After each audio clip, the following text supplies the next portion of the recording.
I got started with a gentleman by the name of James Oliver Jackson. He was my basketball coach in high school, and he was officiating as well. So he would get me sometime to ride with him to a game and everything, not knowing that he was just using me to have a driver to get back at sometime at night. And so I started with him. We go to the game, and I watch him.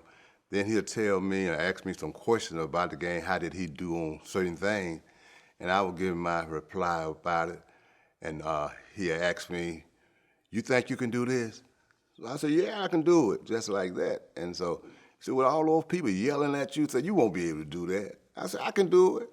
So when I finished high school and attended Alabama State University, he got me involved with officiating. He took me to the meeting, introduced me to everyone, and I got into the association for basketball. That's where I started off with basketball, with Central Alabama Basketball Association. We are short of officials, and the young people need us to be there for their games to go on and can help them become young and better people as well. And sportsmanship, I think, it's have a lot to do with becoming an official. You got to have a feel of knowing that, hey, you're doing what's right. And it's got to be right for the kids to come out and enjoy themselves and know they have someone there that's going to give them a good game, hustle, and give them good advice on things that they're doing. I used to like to sometimes talk to a kid and let them know, hey, watch that now, I saw it, for he could be aware. And then next time I think that they'll know that, hey, I'm watching, and they will stop doing some of the things they would do. But I would love to see more guys involved in officiating. I was working high school games, and the young guys that were working there, I got to know some of them. And by just knowing them and talking to them, they looked up to me. And then they asked me, hey, what they need to do to get involved with officiating. And I told them and invited them into the association. And when they went on, some of them went on to college and played college ball.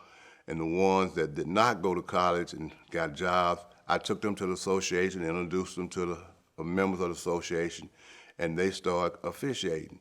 And I think that just by me doing it, them seeing me do it, encouraged them, and they wanted to be a part of it.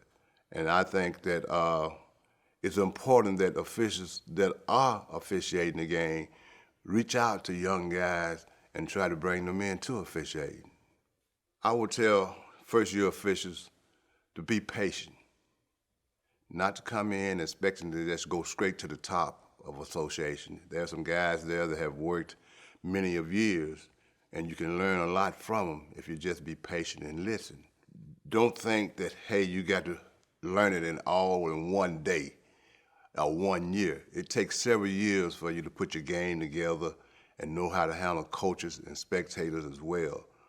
So I would just ask, my main thing to them would be patient and make sure you learn the rules. One of the people that had a big influence in my life in officiating was Moses Glenn. Moses Glenn was the type of gentleman that you can go call a game and call him. I didn't care what time of night it was. You can call him, "Mr. Glenn, this right here happened in my game tonight." He said, "Okay, well, Ron, tell me what happened." And I explained to him what happened, and he wouldn't just give me the answer. He said, "Well, okay, what did you do?" Then I explained to him what I did and how I handled that situation, and then he'll let me know whether or not I was right or wrong in the way that I handled the situation. And I really admired Mr. Glenn for that, because it didn't matter what time of night that I got back off the floor and called the game, it was all right to call him. And Mr. Glenn, he was a rule book man. And we would be in the meeting, they'd be discussing the rules sometime, and then everybody would just say, they'll say, "Well, okay, Moses, what you got?" And he would give you that rule verbatim from the way it was written out of the book. And I really admired him for that. He had a lot to do with me staying around with officiating.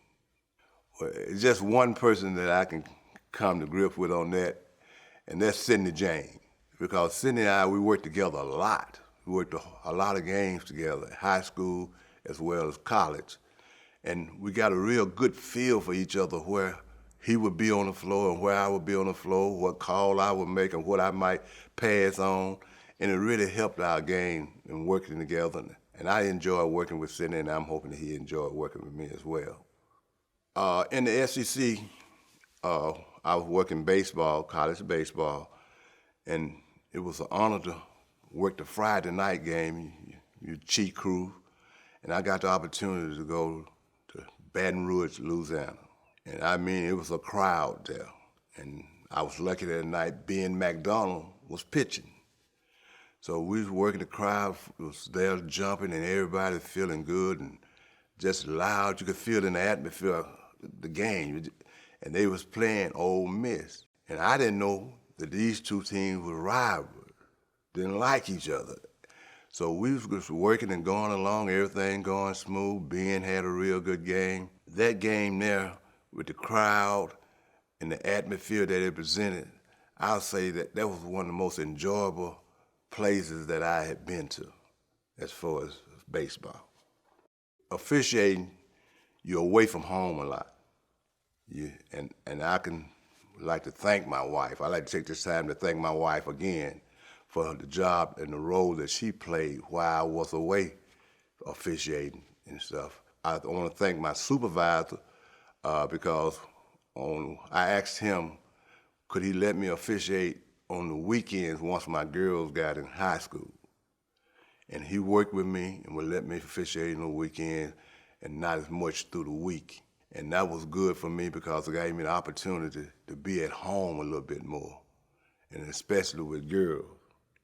So I want to, like I say, I thank my wife for the job she did. She did a fantastic job with raising the kids while I was away. She might have been mad sometime when I got back, but she stuck with me. I always wanted to go to the top, and I enjoyed baseball. Baseball was one of my favorite sports, officiating. I didn't make it to the major league, but that was a dream of mine.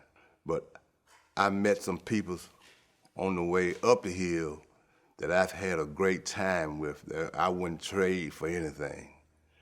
And I would say, as far as that was the most enjoyable time in my life that I've had, meeting people, officiating, sharing ideas.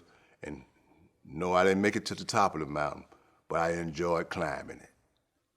I'm honored that my peers think that much of me. It makes me feel good to know guys that I've worked with think enough of me to invite me to this.